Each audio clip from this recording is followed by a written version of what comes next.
Diana. Why not? Why the fuck not? Interested in it. The Space Blanket's back. Hello, everyone. Last Rites, and it's episode 80. You tell me what it is. Is it 83? I think it might be 83. Something like that. Well, I'm already streaming it to myself, so that's a good start. Also, I'm going to get called away for 30 seconds in a minute. But there we go. We thought we'd start. Anyway, hey, let's get right into it. I believe the 31st of August, 1997, the People's Princess was taken from us. As David Brent said, something like, rushing through the Paris night. And I can't remember the rest of it, but the final line was, the news came through her body cut. Good night, our sweet princess. Anyway, the British Office is in there. It's in there somewhere. That's about it. That's it.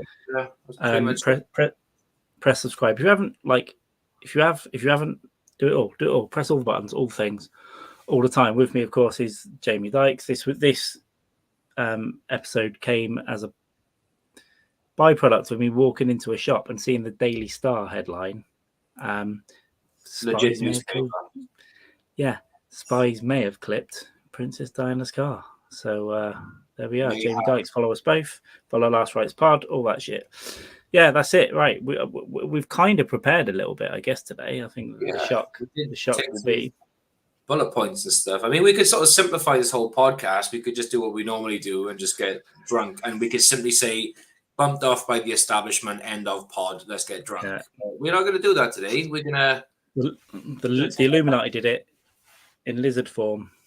The Illuminati did it in lizard form. Or as Tim Dillon said on his recent podcast, when he was in the UK, he just told people that the Jews killed Diana or something like that. And caused a bit of a stir. But that's Tim Dillon, a few kids. That's what Tim Dillon does, I think. He does indeed. Go check out A Real Hero on Netflix. And also, I think if one thing is going to come from this podcast today, it's going to be wear a seatbelt. Right? Wear a seatbelt. But also, if we go missing, coming up to the 25th anniversary, if we go missing or something weird happens, we stop tweeting, you know what's happened. They've come for us. They're going to take us. They're going to put bags over our heads. They're going to slam us in a black van, an unmarked black van. It's always a black van. Yeah, it's got to be a black van because it blends in nice in the darkness, you know. And it's quite usually in the dark as well. It's never sort of broad. I don't know. They do these things broad daylight. Yeah, they do kidnappings in broad daylight. Brazenly, yeah, it does happen. But So where should we start? Should we start?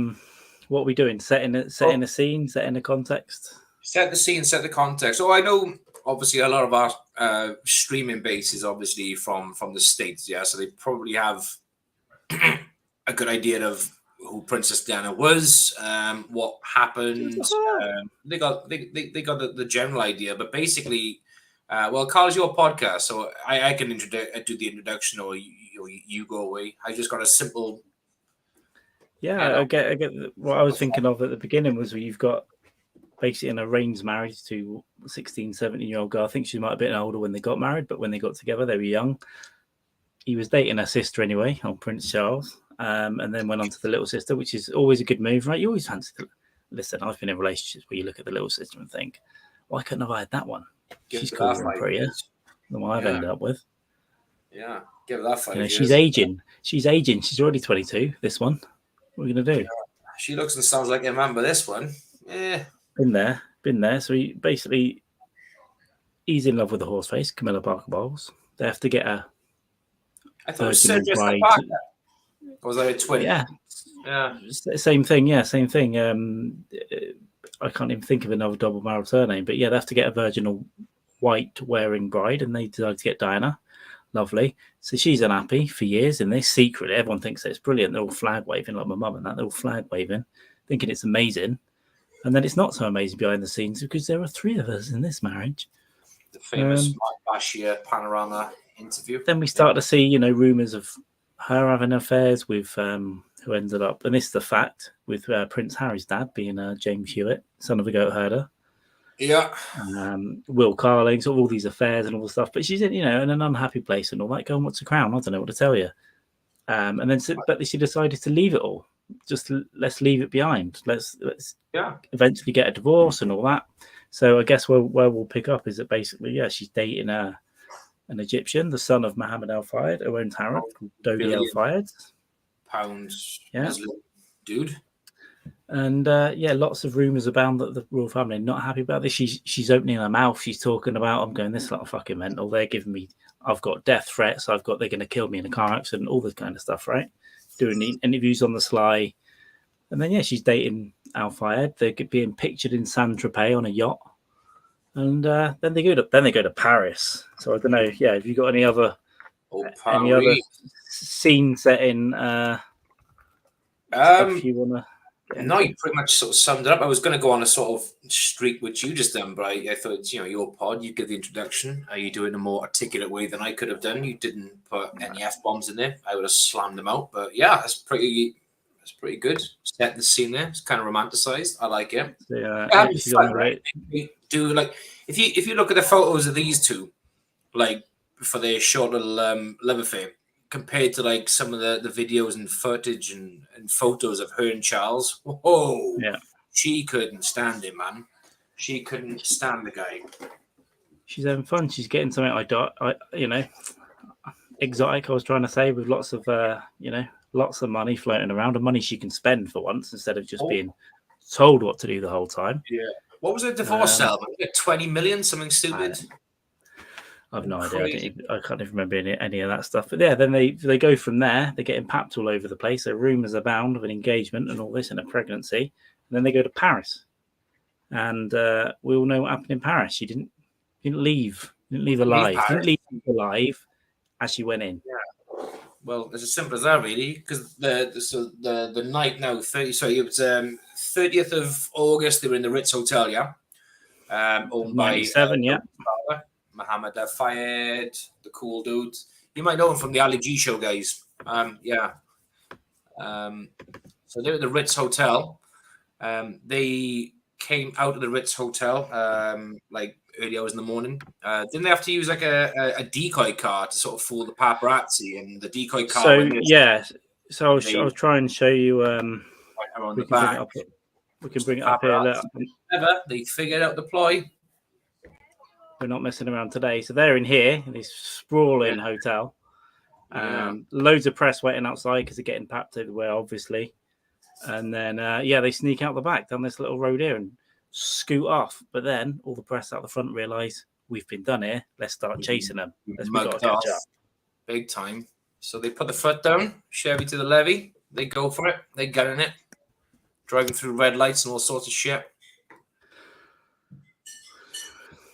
Where are they going? Yeah. Going down here.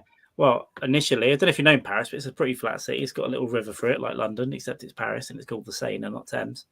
More junkies. Now, Dodi had an apartment near Champs-Elysees, did he? Yeah, he did. Yeah, he did. It's still there now, pristine condition, just like he never left. Perfect. Still there now, and they were going there. Apparently, the father was told they were going there with a bottle of champagne. He's going to propose. He's already got the ring. They're going to get engaged on the Monday. This is it a Saturday night or something? Something like that, yeah. It's Saturday night because the fatal incident was on early hours on the Sunday morning. So this is a Saturday night, yeah. So Dodi's kind of like, yeah, Dad, I know I'm a Muslim. I shouldn't drink, but I am. I'm going to have a bottle of champagne on the head. But instead of going there, they decided to go down here, down by the river, and then start gunning it. Now, the rumours that they were going very fast at the time, which we'll get to later, until they get to a little tunnel under an underpass down here. Now, unfortunately, they didn't come out the other end of the tunnel. It's not alive anyway. No, one piece. Well, I think she came out alive, but I don't know. Didn't make it to the hospital though because the ambulance kept stopping. Yeah. So it was like a 3 mile trip to the hospital. But it took an hour to drive 3 miles. Very interesting. Now, they basically came in here. There are rumours there was a white Fiat Uno. They went past it and they hit the 13th pillar, which is very apt, which is this one here. If we can go back a bit, you might be able to see some faces and shit. That people put murals and all that shit. There we go. Look at it. So they hit this pillar. The car spins round. spins round and then hits the final wall, ends up facing the other way, and that's it. It's a right old mess. It's a shambles. It looks like it's been taken to a scrapyard, crushed, and then brought back on the spot, and then just dumped in the middle of the road. That's so rough it looks. So no one knows why they went there. No one knows why they went there. It might be that the driver tried to get away, but yeah, here's the car. I think that's the likely scenario, yeah. Other than anything else, they just tried to sort of get away from the pap. Yeah, just maybe take a weird route, take him on a bit of a chase. So yeah, I think it was about 2 a.m. She went to hospital, and they dragged her out alive. Apparently, a fireman found her, and she said, "My God, what's happened?" And then they stuck her in an ambulance, drove her off. Took an hour and 10 minutes for the ambulance to get to the hospital for whatever reason. I don't know if they had a pillow over her face or whatever. Yeah, well, on one of the documentaries I watched yesterday, apparently they had to stop every now and again because of her blood pressure was too high or too low. I'm assuming low because the amount of blood she was losing. So that was the reason for the ambulance stopping. But apparently, it's not something that they would actively do. It's not something they would really do. They wouldn't stop the ambulance. They would just keep going. So yeah, maybe go slowly. I don't know the details of that, but yeah, maybe that's true. Maybe it's not. But the fact is, she was alive when she left the scene. I believe Doda was dead. Is it the bodyguard? Was it Trevor Rees-Jones? Trevor Rees-Jones was the bodyguard. He's alive. He's alive. They've taken her to hospital. She dies at the hospital. Gets announced. Blah blah blah. Millions crying. All that stuff. Buckingham Palace is just like inundated with flowers and stuff. Yeah, just like every square inch is just covered. Like people crying. Oh yeah, I'll try. Yeah, I'll try and bring that up. I do kind of remember this. It's crazy, absolutely bonkers. Never seen. I mean, for weeks and weeks, right? Yeah, is this showing up? Yeah, I can see it. Yeah, there we go. So if anyone knows, this is an empty road. The Mall, it's always empty. You can walk down it. It's going in the gate. That is nuts. It's madness. It's kind of psychotic at the same time. A little bit psychotic. It's a bit into the psyche of the British people as well. A little bit. I think this is the last time there's ever been this much outpouring for like a member of the royal family. Even when the Queen goes, I don't think there'll be this much. There won't be this many flowers. No way. Almost looks like a dick. Anyway, people are devastated, right? And that's it. They come out and say that the driver on report, he was drunk. We found booze in his hotel. They say the Mercedes was going at 120 miles an hour, 190 kilometers an hour when it hit the thing. It was going crazy. That came out on the news. That was on the mainstream news on ITV and BBC. They were saying this stuff 3 times over the limit on antidepressants and stuff and whatever he was taking allegedly. But I think there's been some issues with the toxicology. Like they announced that before the test to come back and all that stuff. It was all weird. They said they found the speedometer at 120 miles an hour, 192 kilometers an hour, frozen from the impact. Mercedes came out and went, that can't happen. When there's an impact, it literally resets. It just resets itself. Yeah. So there's already lies. Lies. It's not just definitely, yeah. It's not just mistakes. I mean, where's this coming from, and why is it on all the newspapers? Oh, it's drink driving. He was going mad, driving too fast, all the rest of it. Maybe they arrested 17 members of the press as well that were kind of on the bikes. I think they're in custody for a while or charged for a while. But then you start hearing rumors, right? You start hearing rumors about a Fiat Uno that they can't find. There's another motorbike that they can't find that was seen. There are strange noises coming from the tunnel, like bangs and flashes before the impact, I think. Yeah. I think that's because there was a bike following them, right? That was what happened with that guy? There was a guy in a motorbike. So I don't know much about that other than there was a guy in a motorbike and he had some loud noise and he said he thought it was something to do with his motorbike. So he sort of like slowed down and sort of gear changed to figure out if it was his bike, if it was the engine, but it turns out it wasn't. He knew something was not wrong with his bike then. He then went into the tunnel and that's where he saw the wreck of the car. He obviously then went to the police station and obviously reported what he had seen, but the police were essentially saying to him, nope, you best keep quiet. But when it slightly going back to the tunnel a sec, and the speedometer showing 190 kilometers, at the mouth of the bridge, there's a speed camera, right? And I think the speed there is like, I don't know, 60, 65 kilometers an hour, or whatever it is. So if they were speeding, they would have been picked up on the speed camera. However, allegedly at that time, the speed camera wasn't working. A few minutes before, Diana went through in her car. Another car went through. He got picked up on the speed camera. 10 days after this date, after the death of Diana, he had a speeding fine, so the camera was working. Transpires now there is actually a photograph from that speed camera showing they were over the limit, like only a few kilometers per hour. And it's got a timestamp on it. It shows it was nowhere near 190 kilometers an hour. So that was a load of nonsense off the cuff anyway. And there's proof of that. They can prove it with the speed camera, with the photograph. Yeah, and I've just also seen that as Mercedes were also denied access to the car, like for ages. They asked them to do tests, like crash tests, and they did. And they were like, well, it doesn't really feel like this is what happened. And they weren't allowed to actually examine their own car because surely the engineers from Mercedes are probably the best people to look at the wreck, right, and go, well, this is probably what happened. No, not allowed. The guy on the motorbike, the guy on the motorbike is literally disregarded. Go, no, don't worry about that. Did you mention about the guy having the cigarette on the bridge? No, I didn't mention the guy in the cigarette. You go with that one. So the tunnel isn't under the river. It's kind of, there are bridges over the river, and this tunnel goes under that bridge, sort of along the bank of the river, right? Yeah. So there's a chauffeur having a cigarette, waiting for whoever he's picking up from wherever on the bridge, and he sees the car go under. He also hears the weird bang, and then the accident. I think that's what he reported. So you've got different witnesses talking about these noises, these flashes going in the tunnel. Which will bring us on to one possible theory, which I guess we'll get into a little bit later.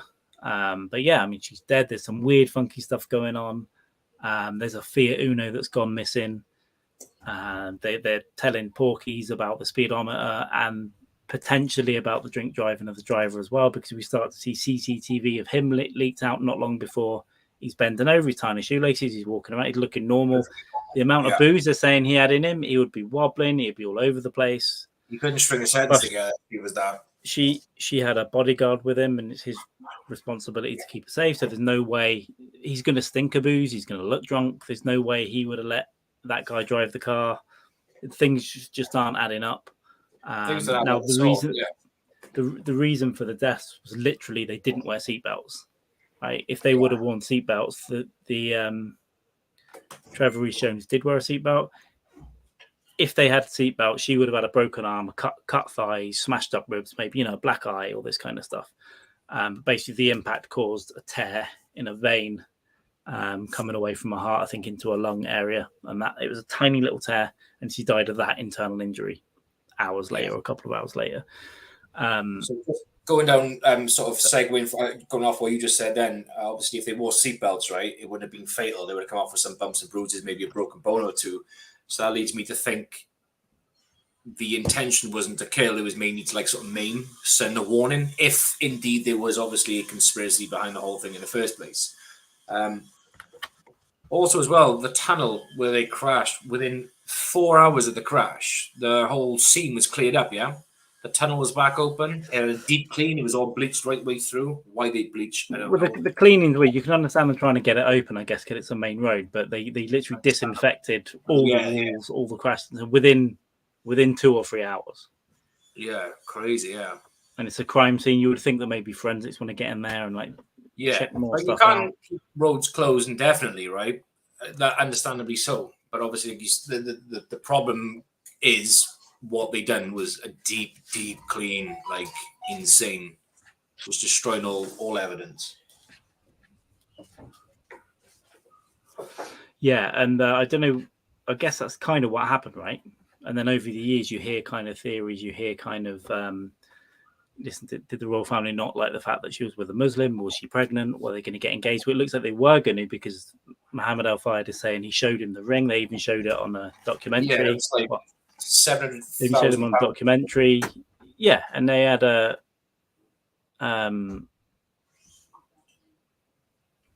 the actual ring that they showed him that he had brought that day, that they were going to go back to his apartment to give her that night. Right, that was the plan, to go back, polish champagne, get the ring, all that stuff. That was the plan, the main plan. But obviously, again, what's one of the possible reasons for wanting to bump them off? So can you imagine how the future king of England has a Muslim for a stepfather, right? That doesn't wash with the monarchy, and it probably doesn't wash with much of British society at that time. Probably not even now as well. So that's obviously a potential reason to do so. Yeah.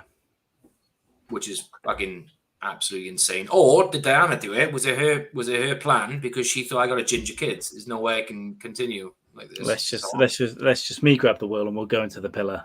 We'll just go. That'll be the end of that. It's definitely a possibility. But a former MI6 guy now called Richard Tomlinson. Now let me have a quick look at his. He got done for. No, this is an actual intelligence agent. Right. Okay. Not someone who was MI6, then a photographer. He was in a talks to write a book about his time in the service, basically, and he gave a synopsis to an Australian publisher. And basically, the British then charged him with breach of the Official Secrets Act and put him in prison. But he said, one, that the driver, Henri Paul, was an MI6 informant. There was a paparazzi guy that drove a white Fiat Uno, who was, like, by the way, a millionaire paparazzi. He made a fortune, who was also an MI6 informant. And he said that he had also, while he was in the service, SIS, which is MI6, he had seen plans to assassinate Slobodan Milosevic, Serbian president, I think, Bosnia. Get fucked up here. Basically a genocide.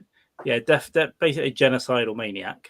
Yeah. From those wars in the 90s, and the British had plans to assassinate him by surrounding him with bikes, flashing a really bright light into the windscreen to blind the driver, and making them crash into a concrete post, I guess.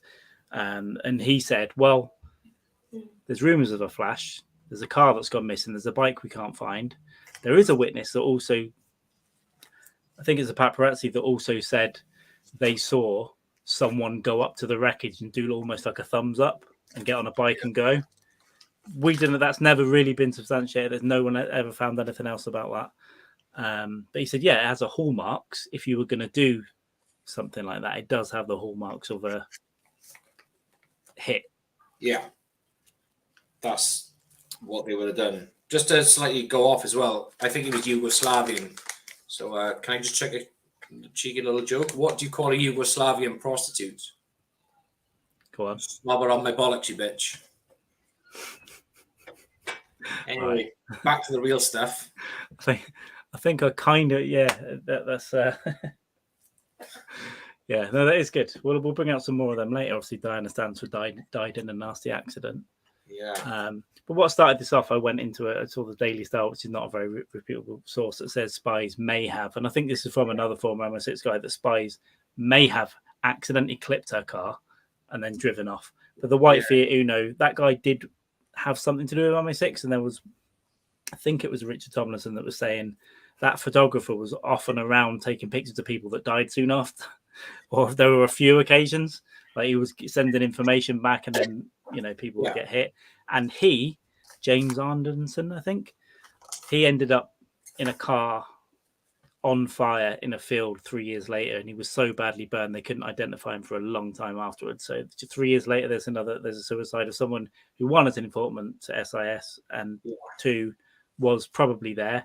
Also, rumours that he was on the boat at Saint-Tropez with them, followed them to Paris, and then that morning brought a ticket and fucked off somewhere else to, like, Corsica, to get out of the city.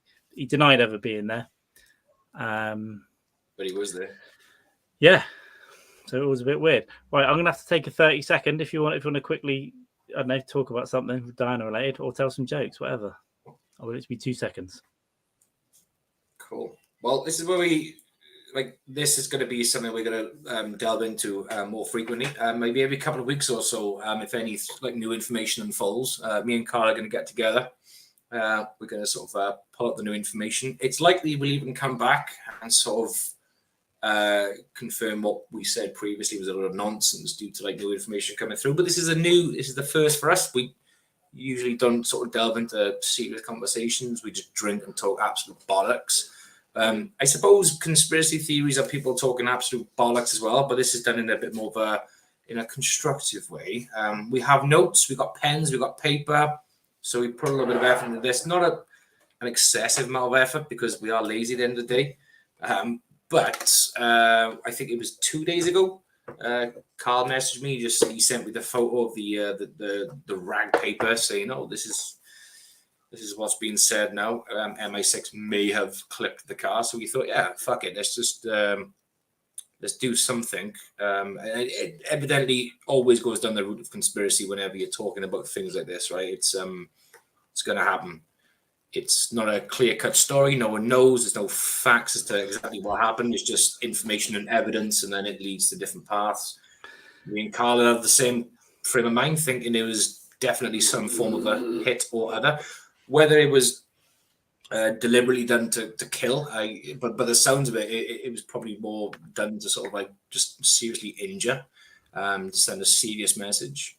But, you know, could be completely wrong on that. Could have just been a tragic accident.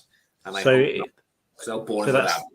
that Star article was from one of her former bodyguards, not the one that was in the crash. Another one. Okay. To look after her. He's just it's just him coming up with a theory. I don't know what he's heard or whatever. He just said it's feasible.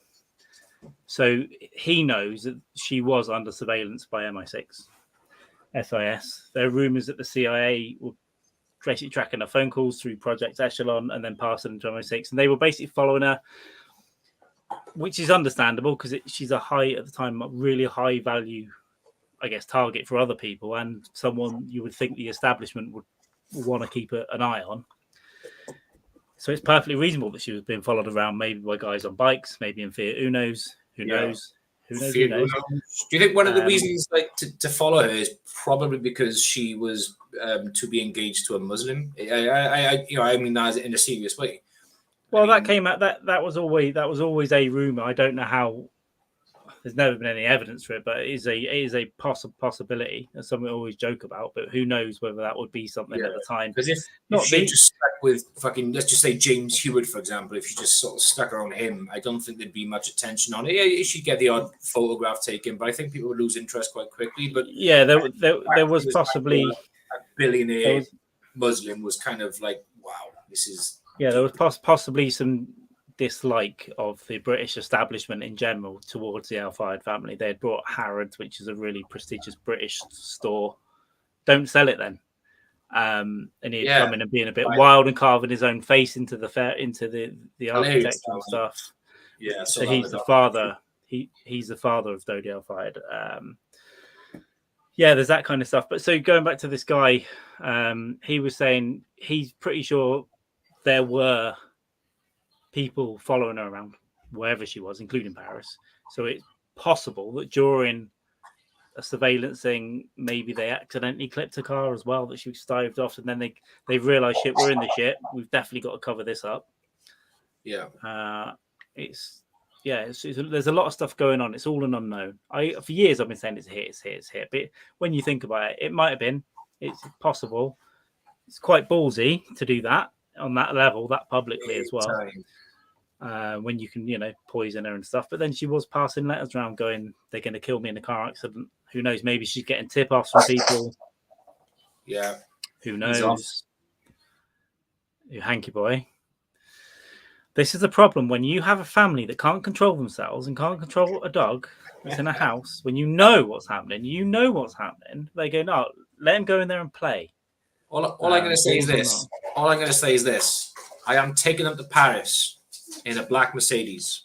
Yeah, have 6 bottles of whiskey before you get behind the wheel. That's all I'm saying.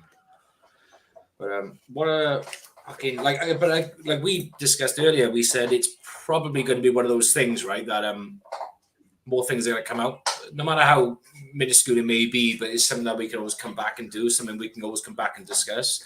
And listen, like I said, this is the first time I've ever done a podcast discussing anything like, just to say, conspiracy theory based or anything like this. So I'm looking forward to, seeing where this goes. And obviously, if we, I've got a bit of a bug for this now. I'm going down like a few rabbit holes. I'm going to, really get invested in this, and we can come back and have further discussions. And it'd be great if we can get more people on who've got a bit more knowledge on it as well. And why not? We can look into that. But there's loads of nooks and crannies around to look at. So that's basically it. I mean, the theories, the kind of stuff. Now we know that in some way there's a little web going on with the intelligence services, because we know that the driver was an informant, or we're told that by a guy that used to work for him. He's quite a good source, I would say. We know that the photographer, the paparazzi guy that made millions from these pap photos, was also on the payroll. Basically, what MI6 do, it's not really James Bondy in real life. What they tend to just pay people all over the world to give them information. That's basically their main role. I mean, if you've got a shit photographer who's got a great skill of getting places where no one else can get, and they'll hire. Apparently, they'll hire whoever, barristers, photographers, people who work at a supermarket. Probably local barman. For whatever reason, if for whatever reason these people might come into contact with someone they want information on, they're the kind of people they'll recruit. Obviously, people at embassies and all that kind of stuff. Yeah. But there's something going on around there, and that's going to be classified stuff anyway. That'll be very unlikely to come out. They put people in prison if you talk about classified stuff, like they did with Tomlinson. Although he is still saying, "Look, I think it looks kind of familiar to this," or I think maybe there are people that know something, but they can't say anything because you go to prison, or you'll end up in a suitcase in a flat in Pimlico. Just going to say, you end up in a hold all in a bathtub or something. Yeah. So maybe that's what that guy had on a USB drive, all the Diana files. Diana files, actual footage of the whole thing going down. In you go. So I mean, where does this come from? You would think a high-profile thing like this, you would think at least the head, I would say, at least the head of the intelligence agency would know. And we don't know who that was, unless they named him since, because back then they were completely anonymous. They were called C. We never knew their names in public. Maybe we know now they've retired. I don't know. Answer. The first one that was named was John Scarlett, was around the Iraq War stuff. Fiddling the evidence to make it look like there were weapons of mass destruction. So we know that guy, but it would have been the one before or the one before that was in charge in 97. So it would have come from at least him, I would think. And then you think, well, would he make that decision? It's probably going to come from upstairs pressure. They work for the Foreign Office. Is it someone in there? Maybe a senior civil servant. It's unlikely to be a politician. And then you can look at the royal family and go, well, did they put pressure on those services? I think Philip had relationships with the intelligence service. I think he was most definitely had conversations with them. I think that's known. Long-standing history in the Navy, right? So he definitely made connections. What I want to look into as well is there's a group of people that run the royal family. I can't remember what they're called. They're basically, if you watch The Crown, they're the people that go, no, you've got to go here, you do this. This is how we act. It's kind of, they look like kind of servants and stuff, but really they're in charge. Really. So there's a whole group of people. And then I did read an article about one guy that was basically an intelligence guy that worked for them. He was like a private guy that just did some of the dirty work. And whether he went to liaise with intelligence services or did stuff himself with little teams, I think there's probably a group of people that do or did. I think they're getting less powerful, but certainly around the royal family 25 years ago. So I want to go and dig into that kind of stuff as well and see if there's any information on that. I'm sure I've read something. Definitely. The thing is, even if we done something based on that small group of that network working within the monarchy and the establishment, even if we could do something based on them and sort of widen this whole story further, which that's a good idea. I like it. And I know that if you're coming to watch this and you've been looking at this in detail for years, we're probably not covering anything right now. But we want to give a broad thing today now. Probably be quite a short podcast, but just a broad thing to get into it, to go, look, there's these nooks and crannies in here. And we'll go away and read and watch stuff. And there's some crazy websites, but they have got some useful information. And then find some more reliable sources as well. I'm sure this guy that used to work for him, I'm sure I've read a proper article about this guy that kind of knows shit, gets stuff done. So whether or not it was a hit or she was asked to be followed by the royal family or they made a decision themselves, whatever, that probably came from somewhere else, I would think. As I said, I don't think it would have come from a politician because I really don't think politicians have that much power and they don't get told that much. So when you have like a home office minister or the foreign office, they get told some stuff and they know some shit that goes on. But there's a lot of stuff they'll never get told because these senior civil servants are really in charge, and they're. I mean, it's become a bit of a meme now, but like the deep state idea in the US, Yeah, Basically, what it is, it's like senior civil servants and unelected people that have been around for 35 years, and they've been there when every government's come and gone left and right. And the same in the UK. It's known as the establishment. A journalist used to look into it, and I think he stopped, but he used to do some serious articles on it years ago. It's basically, military people, intelligence people, but senior people that have been around for 40 years. And they just in the background doing their little whispers and all this. That's the establishment. That's what I mean, really. So I think they're the power, and politicians don't get told a lot because they're only in office for 4, 5, 6, 7, 8 years. Maybe they're only a foreign minister for 2 years. Why would you tell them everything? It's then there's more people that know. If it's something like this, I think it would have been kept very secret.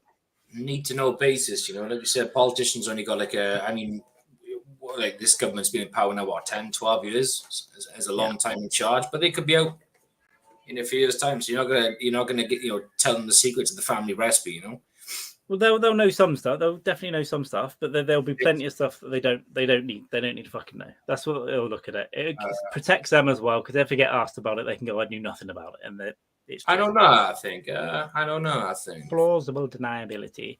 So I think, I don't know what else we can do. It's quite a short one so far. But I didn't have the expectation of doing an hour plus 2 hour podcast on this because information that I have about this is limited best. It's not something I've really ever paid attention to. Like, I knew bits and pieces, but obviously it's one of those things once you start looking into it and you start listening to eyewitness testimony. Eyewitness testimonies are not always the best thing to go on.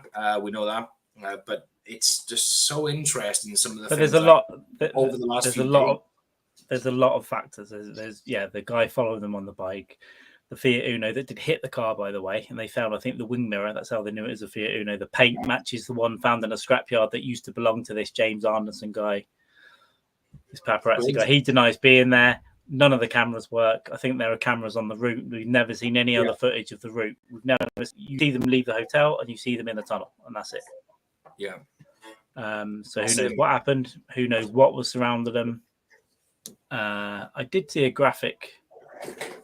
No, I'm not going to find it now. But there was a graphic of like a potential hit. But basically, it was like a guy on a bike.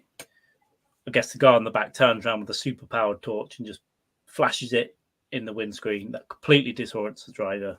So that stuff was going around a long time ago. But I think more will come out. I don't think we'll ever know what happened. I don't think there'll be any culpability or anything. But I think from this whole thing, I mean, obviously, apart from wear a seatbelt, for me, it's nice to. What the fuck is he barking at now? For me, it'd be nice to come away with this, even if it's just something that you and I both agree on, and we say, it can come into the realms of conspiracy theory or whatever. But if we come out of this and we both think, well, this is a plausible idea of what happened, and it'd be nice to have a proper conversation with someone one day and say, well, this is what I think happened. This is why I think it. These are the facts they've gone on, and this is where the evidence is taking me. Boom. Now blow the lid off this whole thing. It's not the intention to do that. This is. One is to have a bit of fun, and secondly, it's to get our teeth into something a bit more serious. It's a little bit fun. It's to have a topic and get your teeth into it. And I think, because there's a lot of, I guess these days, and I think it's part of it is deliberate. Once you get all the really crazy end of the QAnon stuff, that's now a way to everyone else to say these crazy conspiracy theorists. If you mention any kind of conspiracy, it's like you're a nutbag, you're a Nazi. Not really, because there's still some shit going on. And this is fishy as fuck. It's fishy as fuck. Now, it could be that these, literally an accident that did involve some people that shouldn't have been there, that they've kind of plastered over, and then it just starts to spiral and look worse. But that a lot of the time, I think that's what happens. There's something that's a bit fishy, you get lied to, and then so it gives room for everyone to make up all kinds of shit because you're not telling us. Yeah. Even with stuff like 9/11, right? We know that whatever the public were told, it's not entirely. There's definitely some stuff missing from there. And there has been investigations that have revealed some stuff like Saudi Arabia's involvement and that kind of stuff. But it never really comes out. And then when you have things like intact passports at the bottom of a pile of rubble, I'll honestly, obliterator. Just an obliterator is needed in that house. That's all he fucking needs. Shotgun. But the thing is, I mean, it's easy. It's easier for them just to sort of go with the lie and only dish out like scraps when people are getting a bit, really hungry and have a desire to like learn the truth. They just fish out there. There's a couple of scraps. Feast on that for a bit. Go make your own conspiracy theories, because the wilder the conspiracy theory, the more the focus is taken off the actual thing, what happened. So they're probably loving all this conspiracy theory stuff. They're probably happy for people to go wild, because the more wild people get, the further they are from the truth anyway. At least that's always been my understanding of extreme conspiracy theories. Or it might really be extreme and wild, but they're thinking this now looks so wild what they're doing. They're getting so close to it. People are thinking they're so far away from it, because that's mental. The Queen Mother turned into a dragon and flew into the tunnel and set fire to him. And then flew off into the Paris night. Like Game of Thrones, fucking brilliant. That's why the Queen was so angry with all those flowers outside Buckingham Palace. She was angry because obviously she's like, my dragon runway is all covered in flowers and shit. I'm gonna get thorns in my paws. Yeah, and they didn't. Because there was some criticism of her because she didn't come out for a long time, right? She wouldn't say anything or come out. They were like keeping still. Yeah, she'd probably just been told not to. I mean, at the end of the day, it was quite obvious that fucking dog. If it's your wife, I'm sorry. Yeah, I mean, we know that there was animosity. She had been mouthing off to like Martin Bashir and stuff about how bad the royal family were. The first time they'd been that publicly embarrassed ever. So maybe they were just, seems. I'm getting distracted, but it might be. I don't know what to say. I'm being disturbed by noise. What can I say? Matt. He's gone there now. I put a thumb up his ass. He'll probably like that though. He'll probably come and suck you off when you're asleep. I would think. Like, wow, Daddy. Wow. I hope so. Getting distracted, yeah. But she might have felt like they're annoyed at her, but she's dead, and that's tragic. And then there's the kids to look after, and then I don't know. It might just felt awkward to come out and say stuff. So I don't think she was up there, being an evil bitch. Even though I probably thought that for a few years. Yeah, I don't think that was the case at all now. But in regards to going back to the boys, right? Can you imagine them two young boys being in that position of, you're going to go to your mum's funeral now. It's probably one of the biggest funerals the world has ever seen. But don't fucking cry. Don't cry. I mean, how fucking bad is that? That's to me, that's very cult-like. And I know there's a perception, a persona you have to give off if you're in the monarchy. These are kids. People surely wouldn't give a fuck if these two boys just broke down crying.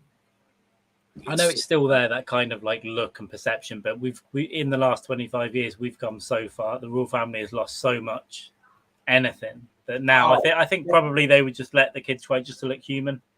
Yeah, make them look human. It's like what happens? Not the Olympics. What the fuck?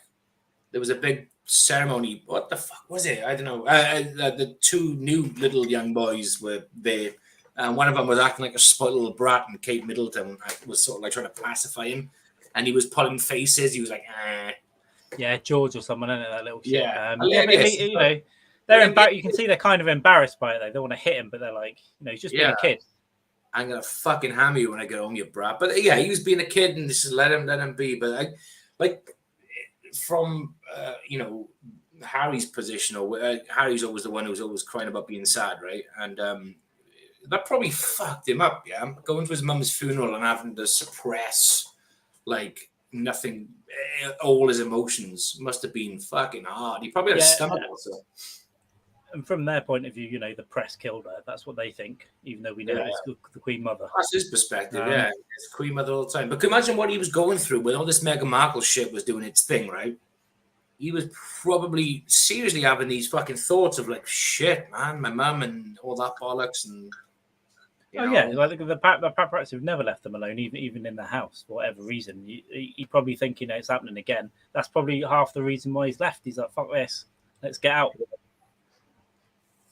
Which I'm fully on board, but I'm not a fan of any of them. But I quite respect him for that, for splitting it up and just going 100%, yeah, 100%. I respect the dude for doing his thing. I think the backlash he had, was a bit ridiculous, really. Because even if she is a homewrecker and that she's being evil, manipulative, she's hotter than most royal wives.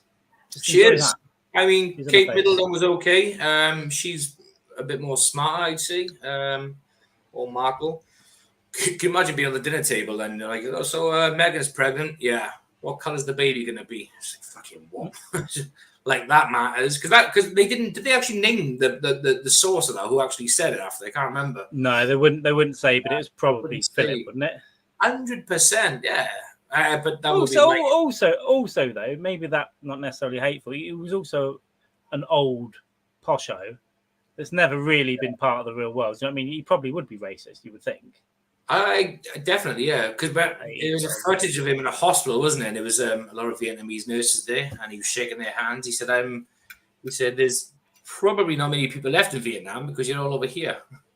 It was like, "Fucking wow, go Philip!" Oh, there's a ton. There's a ton of I'm stopping the camera because I'm shoving spaghetti in my mouth. By the way, I guess there's a ton of quotes. There's like 100 quotes if you go and look at the best Philip gaffes. I think he was at like an event for deaf kids and they were on quad bikes, and I think he even said like, "Oh, no wonder you're all bloody deaf for that noise going on." It's quite funny. I think he's like a funny old granddad. It's hilarious. Obviously an evil old Nazi, Greek Nazi or whatever. Definitely, yeah. His brother-in-law was the same, old flat out. I'm a Nazi sympathizer, Yeah, I think the family were pretty Hitler-like, weren't they? Pretty pro-Hitler. Yeah, there's photos of Queen Liz doing the Nazi salute with her kids. But this is before I think it was fully fledged. Hitler is a monster. Yeah, Britain were kind of on board with it for a while. To be honest, we were kind of. We'd invented eugenics, and then Hitler like that, and then I think we had quite a good relationship for a while in the 30s. Yeah, well, we invented eugenics. We also invented the concentration camp in South Africa too. So Hitler was like, chemical weapons. A lot of this history. Let's do this. And we've done some cool shit. So I don't know if anyone else is still out there in the chat. Obviously, Christina thinks it was a hit. Dean was asking if anyone else got any ideas. I don't know. I'm going to say fishy, and I'm going to say involvement of at least MI6. I'm going to say, possibly. Whether or not it was an accident, like this guy's mentioning. There's also an SAS soldier that came out called Soldier N-word. He got put in prison for having an illegal firearm. Happened a few times with some of those former special forces guys. It was so easy for him to get guns. They take him home. But he said, apparently his wife said that he admitted to her that it was an SAS team that did it. It was his unit. And he admitted it. But again, all right, fairly reliable source. But a lot of these guys do go through quite a lot of trauma. And a lot of those special forces guys end up alcoholics or mentally ill because they just have to do so much awful shit. Yeah.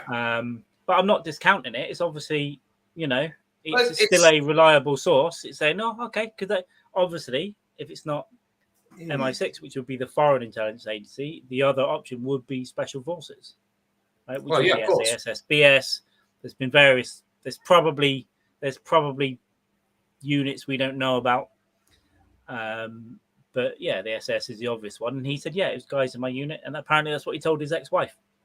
Yeah, but also, I mean, a lot of these spies, in MI5, MI6, they are literally, they were like in the special forces. A lot of them, they were like SAS or Royal Marines or whatever. Yeah, the field agents often are. They've got experience. They move around a little bit. In Northern Ireland in the 80s, the SS would loan out soldiers to military intelligence, and they would live in a flat, grow their hair, be a drunk. But they were really special forces soldiers. But they were on the streets of Northern Ireland getting intelligence, but just pretending to be Irish, basically going in, getting, a 4-pack of beer every day from the news agents and just walking around. So they all move around, do different stuff. So yeah, it could have been, didn't have to have been MI6, but we know there were definitely links through Henri Paul and the paparazzi guy, James Anderson. I think so. It's not Anderson, it's like Anderson, but French, so it's Anderson. Anderson. It almost sounds like it sounds Asian as well. Anderson, like Danielson. Anderson. So it could be a mix of all things, but as soon as he's French, we'll just go with the French pronunciation. Could have been Mr. Miyagi. He's angry about not catching enough flies. Daniel's off flirting with the girls, so he just decided to kill Princess Diana. Also, could have been Elton John and the Florists. Well, yeah, because Elton John needed another hit, so he thought, oh, fuck it, Candle in the Wind. And Noel Gallagher called him out on this because he sent all money to charity, but he said no, he released it as a double A side with something else. And the double A side back in the day was you'd have a single on both sides of the record, and you essentially released two singles. And when it got to number one, either one could be number one, and that's what he released. I don't know what the other song was, but he said no, he released it as a double A side, so he kept 50% of the money anyway. So yeah, Elton John and the Florists are the best people. They're the best to gain, right? They made the most. Yeah, I definitely say so. And Hallmark who make the cards. They probably benefited quite a bit as well. So card manufacturers, florists, and Elton John. Elton John and Princess Diana fell out a year before she died. I didn't know that. I don't know if they made up. And now he's playing at the funeral, getting all the attention as well. Yeah. Candle in the Wind, which was written about Norma Jean, whoever, which is Marilyn Monroe. Yeah. That dummy. And also could have been sung about Mother Teresa as well. Goodbye, English rules. It seemed to me you live your life like some sandals in the bin. Yeah. Oh, Mother Teresa, don't get me started on her. Little bitch. That's another one we can go down. We can go down that route one day. The Mother Teresa route. Yeah, she loved the poor being poor, so she can go and help them. Charity, yeah. Like, imagine, serving God, helping poor people, but dying a multi-millionaire. It's crazy. I agree. Such is life, eh? The way the other people live in this world. Please, the elites. Have you seen This is sticking onto the top because the documentary I watched on Princess Diana. Christopher Hitchens made a very brief appearance, but there's I saw it on YouTube years ago. It's a documentary, like a 2 or 3 parter. It's called The Morning After. Morning spelled as in morning, and it basically talks about the psychology of people mourning Princess Diana and laying all the flowers and this, that, other. And it's fucking really harsh. Like he has a strong, criticism of anyone who mourned Princess Diana. Yeah, I used to too, and I probably did used to watch Hitchens, and I probably saw that. My mum. I like Hitchens. My mum would have gone up there for sure. She would have laid flowers up there for sure. My sister, they love it. But for now, I'm getting a bit older. I'm like, they grew up in a time. My mum was basically born when the Queen was coronated, and they're like, they love all that shit. Well, then it's like my nan was a royalist. She loved the royals, but then she never had all fucking china plates with the Queen's face. There's a couple of plates in my parents' house. Let me tell you that for sure. But also the Second World War kids, and it was all like. Even now, all the changing of the guard and all these stupid uniforms and the hats, it's all based on Second World War pomp, like with the trumpets, like flybys and the cannons and all that. Yeah. But they're from that generation where they grew up. Their parents were in it. We love all that shit. Yeah, of course. But I think it's definitely it's a dying institution. I don't think it serves any purpose.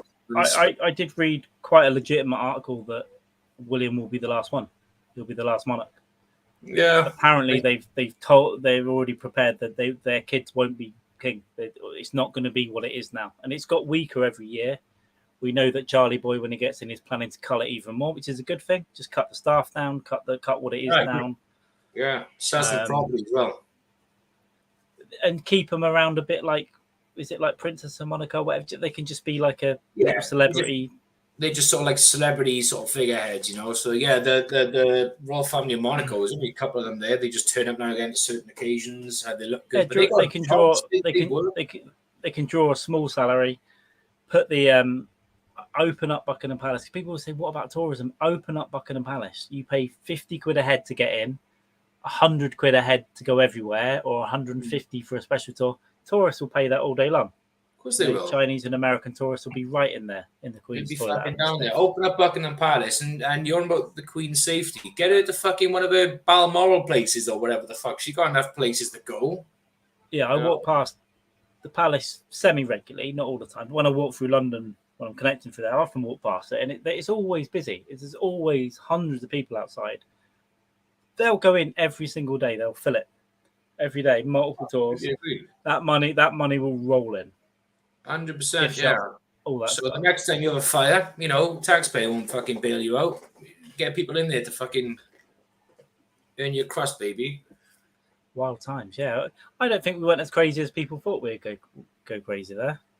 No, I think it's all went the way I planned in my head, really. Just a kind of, overall, this is primarily like an outline of what we want to do going forward, which is to obviously investigate this a bit further, take it where it takes us, and hopefully come up with some plausible, idea just for ourselves. Yeah, I think what we'll do after this one, we'll wrap up soon. But what we'll do after this one is we'll get together offline and we'll work out all the little nooks and crannies we want to explore, and we'll go deep because we literally, it's because I saw this on Sunday. Yeah. And I was like, let's do it. Let's do one. Let's get one in. See, it goes to show little time and preparation what we can achieve. I mean, I've had one beer and I'm still sipping on it. Okay, I'm not drinking like a monster. Wild times. If anyone's watching this that knows a bit more than us, don't have a go at us. Just put anything in the comments after as well, and we'll look at it and we'll go and look into that as well. Direct us, give us some books we can look into or YouTube clips or whatever. We'll definitely do a bit of research. Dean, roll up. It blows my mind stuff as well, but I think a lot of it's connected to like pride of the war and all that kind of stuff from this generation anyway. And before that, people were just stupid. But there are people that love politicians. There are people that loved Barack Obama, and he was a fucking evil child murderer. So Drone King, baby. People still connect to Trump, or whoever it is. People connect to politicians as well, which is wild. Yeah, they're all family. I guess it's part. It's on our. They're on our money. They're always part. They're on the postage stamps. It is weird. It is weird. It is nice. It's tradition, but I promise you, it's dying away. It's not what people think. It's not what people in America think. Most of us don't give a shit. Very small percentage of people support those guys now. I want them off the payroll. I want to open up their wonderful palaces to tourists and bring in some money to the economy. And just get rid of them. That's it. Solid. I didn't even say line them all up against the wall and gun them down. Yeah, like the Russian Tsars. That would be a preferable way to do it. But we don't live in Russia. Didn't the French do it as well? Didn't they? French did it. Lop their heads off and stuff. It's crossed my mind when I was younger, but now I'm a bit older. I'm like, come on, let's just wind it down over the next 10, 20 years. Yeah, just wind it down. Enough bloodsheds, and get on with our day. And hopefully, maybe one day, when they've got less cash, maybe we can stick a finger in Kate Middleton or something. I don't know. Kidneys, braces. Marvel at a Markle. Who knows what will go on? Get a pole dance in, put in a glass box. Yeah, I agree. But if any of you like more 2 feet into this thing, let us know of some other things to look into as well. If we've missed something or got something wrong, we'll correct ourselves. There's no headstrong stuff here. And as for YouTube, we're not out here peddling weird conspiracies. We're just looking at some interesting facts. Yeah, things we know little about, and we just want to educate ourselves. So if anyone got any ideas, any pointers, what we can do or what we can discuss next time or what we can look into, let us know. Don't try and cancel us for spreading misinformation because it just makes you a cunt. Don't be a cunt, basically. Don't be a cunt there, I'd say. We are, we're approaching an hour. Do you want to hit an hour and stop? Yeah, let's do an hour and stop. Let's just talk about I'll tell you why I want to do that, because I've got a big plate of food here and I want to eat that as well. Yeah, you want to warm it up, brother. Time in. But we're going to... Oh, by the way, thank you for the Christine Levine Podathon. It's still time to give. I'll be donating this week as well, sometime. We're going to go over an hour under the name Stanley Doug Hope. Yeah. And we'll see what goes on. Thanks for everyone to get involved. It was so much fun for me and for us. By the end of it, I was sober for over the half of it, and then I started piling in the booze. And the last hour, I got to tell you, I got drunk. So I don't remember a lot. What can I say? But I remember having fun with Ericsson, the Govs guys. Andrews kept coming back. Hack, Henry Phillips. What a day! What a day! Other day, 12-hour podathon is nothing. We can do it a couple of times a year. And fuck it. I think we have helped raise a few $100 at least, and I think that'll keep going because people get paid next week. I'm going to keep sharing it. Yeah, we'll give them more money, and we'll see what we go. But thank you very much for joining us. I'd say. Hell yes. And we'll see you on Twitter, no doubt, when we're out there spreading misinformation on Twitter. That's what I like. Fights for your kids. So thank you all for joining in. If you haven't already, press subscribe, press like anyway. If you have, share. And I hope we've been very calm and sober for once. So for a check. We'll see you down the road, and good night. Thursday. Oh damn. Oh, got any more Diana jokes? One more. Yeah, one more is it? So guy John dies, goes to heaven, and he's walking on heaven. Jesus comes over and says, "Hey boy," he's like, "Yeah, not bad. Anything you need, let me know." And he says, "Yeah, actually, I could do with one of those halos that Princess Diana's wearing." And Jesus says, "That's not a halo. That's a steering wheel." Goodbye.